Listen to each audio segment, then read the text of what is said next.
भारत की आजादी के बाद जिस रियासत के विलीनीकरण के बाद जमीनों के मालिकाना हक को लेकर आलोक दुबे का पत्र सोशल मीडिया पर वायरल हो रहा है, इस पत्र के पीछे यदि ध्यान दिया जाए तो यह प्रकरण राजस्व न्यायालय का है या फिर प्रतिवादी के द्वारा राजस्व न्यायालय के निर्णय से असहमत होने पर सिविल न्यायालय का है या फिर उच्च न्यायालय या फिर ग्रीन ट्रिब्यूनल का है। एक जनप्रतिनिधि ही नहीं बल्कि आज आम आदमी को भी पता होता है कि जमीन के विवाद का निपटारा करने की प्रक्रिया शासन द्वारा निर्धारित की गई है। ऐसी स्थिति में ऐसा क्या हुआ, ऐसा क्या कारण है कि राहुल गांधी के आने से पहले ही यह पत्र सामने आया है। इसमें मजे की बात यह है कि यह पत्र सीधे राहुल गांधी को लिखा गया है और इसकी एक कॉपी मुख्यमंत्री के साथ साथ सियासत और रियासत से जुड़े नेताओं को दी गई है। इस प्रकार यह पत्र कहीं किसी साजिश के तहत तो नहीं लिखा गया। अब सवाल यह उठ रहा है कि आखिर 25 साल बाद ऐसा क्या और क्यों हुआ? आखिर वह कौन सा मार्गदर्शक है जो 25 साल बाद इस जिन्न को बोतल से निकालने की कोशिश में है? दरअसल आलोक दुबे द्वारा लिखा गया यह पत्र रायपुर के निर्देश पर लिखा जाना प्रतीत होता है। बता दें, इस प्रकरण से संबंधित आवेदन पूर्व मुख्यमंत्री स्वर्गीय अजीत जोगी के समय में भी लिखा गया था। तब भी ऐसी हवा दी गई थी, पर जब सच सामने आया तो टीएस बाबा को क्लीन चिट मिल गया। कहा जाता है कि राजे महाराजे द्वारा पंडितान को दी गई जमीन को कुछ लोगों के द्वारा गलत ढंग से रजिस्ट्री करा लेने के बाद ही यह विवाद सामने आया था। वहीं इसका निपटारा न्यायालय में ना करते हुए इज्जत उतारने के लिए ऐसी शिकायतें की जाती है। ऐसे में यह साजिश का प्रमाण है, जहां पुनः ईमानदार इंसानियत के खिलाफ झूठ चिल्ला चिल्ला कर कह रहा है, पर न्यायालय के आदेश सच को सच ही बता रहे हैं। सिर्फ बदनाम करने के लिए राहुल गांधी के छत्तीसगढ़ प्रवास से पहले यह पत्र लिखा गया है।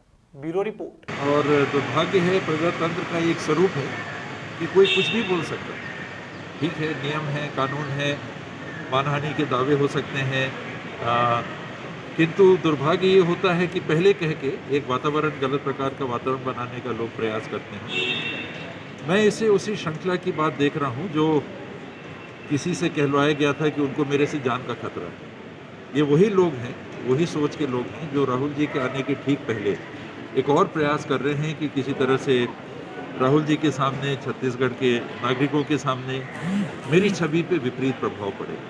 वरना मेरे पास कोई शासकीय संपत्ति नहीं है जिसका मैंने कब्जा किया है, और बाप दादाओं से भी यही सीख मिली कि जितना है उसमें रहना सीखो। और राज परिवार के थे तो ऐसा भी नहीं था कि कमी है।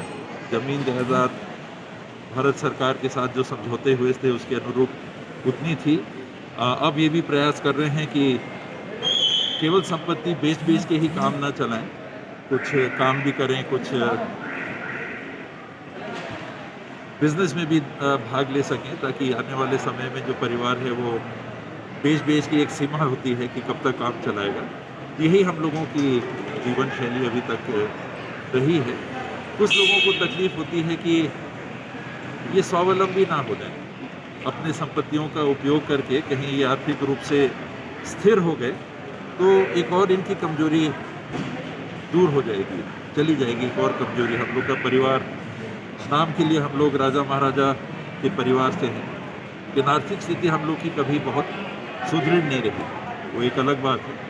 जो मिला, जो विरासत में मिला बहुत है, नाम मिला, उससे ज़्यादा क्या हो सकता है।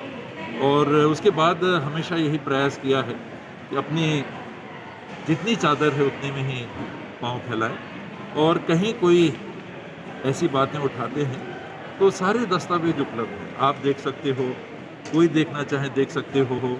इन्वेंट्री क्या होती है लोगों को तो मालूम भी नहीं है। राजाओं के जब राज गए तो किस प्रकार की संधियां हुई, उस पर भी लोगों ने टिप्पणी कर दी कि संधि बदलती नहीं। उनको यही नहीं मालूम है कि संधि के बदलने की बात नहीं है। संपत्तियों को लेके जो पत्राचार चलता रहा है 1960 के दशक तक चलता रहा है।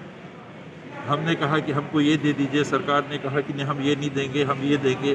फिर हमारे तरफ से कहा गया कि नहीं, ऐसा नहीं, ऐसा विचार कर लीजिए। उन्होंने कहा अच्छा चलो ठीक है। ये तो कब से चलता रहा।